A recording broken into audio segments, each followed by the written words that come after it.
수사를 받고 있었다고 알려지며 자살 이유에 대한 궁금증이 더 커지고 있는 상황입니다.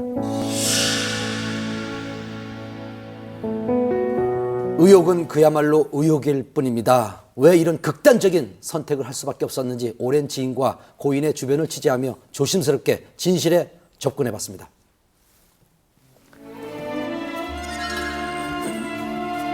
스타들에게 아버지라 불리던 연출가, 수많은 스타를 배출한 미다스의 손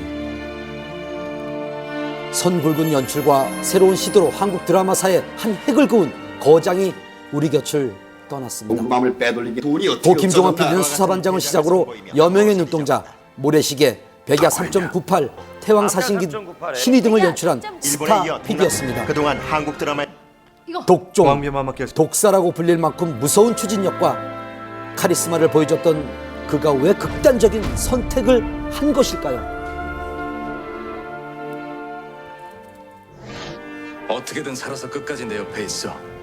2009년 고인이 연출한 태왕사신기는 시청률과 완성도 면에선 성공한 듯 보였습니다. 하지만 그 이면엔 여러 문제가 있었다고 합니다. 하면서 이제 너무 큰 대작을 하다 보니까 촬영 기간도 길고 하다 보니까 제작비가 좀 많이 추가가 됐습니다. 많이 그러다 보니까 상당히 많이 힘들어지셨기 때문에 이제 홀로서기를 자기가 본인이 세우신 김종학 프로덕션을 나와서 홀로서기를 하셨어야 되는 상황이었고, 결국 제작비 문제로 인해 투자자들에게 신뢰를 잃었고 아직 우리 마음속에 영원히 끝나지 않았을 것 같아.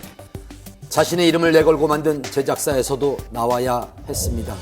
그리고 4년 후 고인은 드라마 신의로 잃었던 명성을 다시 찾으려고 했습니다.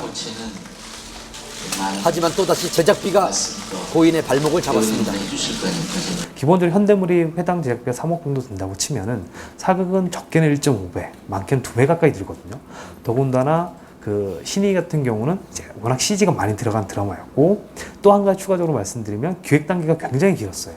4년이라는 기획 단계가 있었는데 그러다 보니 제작비가 더 많이 발생했을 거고. 방송사에는 방영권만 넘기고 드라마를 활용한 부수적인 사업으로 나머지 제작비를 충당하려던 계획은 생각처럼 진행되지 않았습니다. 결국 적자였습니다. 거기다 초반에 3D 제작을 계획하면서 본격적인 촬영에 들어가기도 전에 이미 엄청난 비용이 발생을 했습니다. 그런 제작비 부담은 촬영하는 내내 고 김종학 PD를 힘들게 했다고 합니다. 신이 할 때 진짜 많이 힘들어 하셨거든요.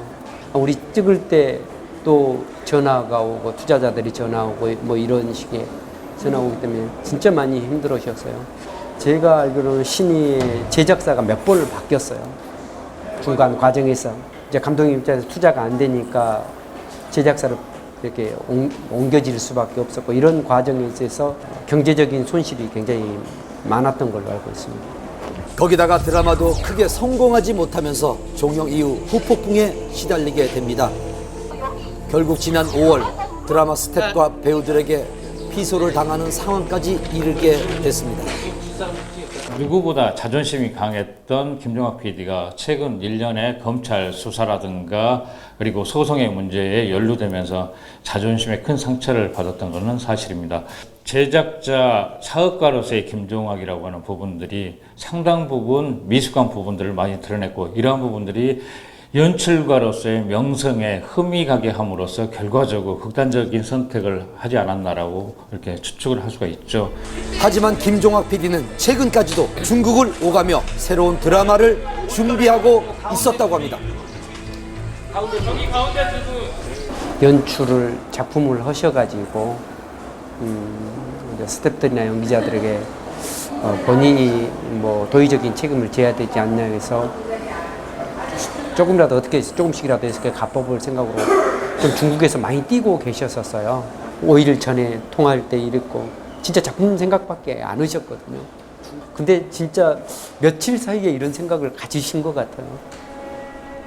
며칠 전까지 통화하던 30년 지기의 죽음이 믿겨지지가 않습니다. 죄송합니다. 전혀 내색을 안 하셨어요. 이런 오늘 같은 일이 있을 거라고. 전혀 작품 생각밖에 안 하셨어요. 본인은 지금 실추된 이미지는 작품으로 보여줄 수밖에 없다라고 생각을 하셨기 때문에 이제 아예 포기하고 계셨었다면 제가 이렇지는 않을 텐데 진짜 의지가 굉장히 강하셨거든요. 최근까지도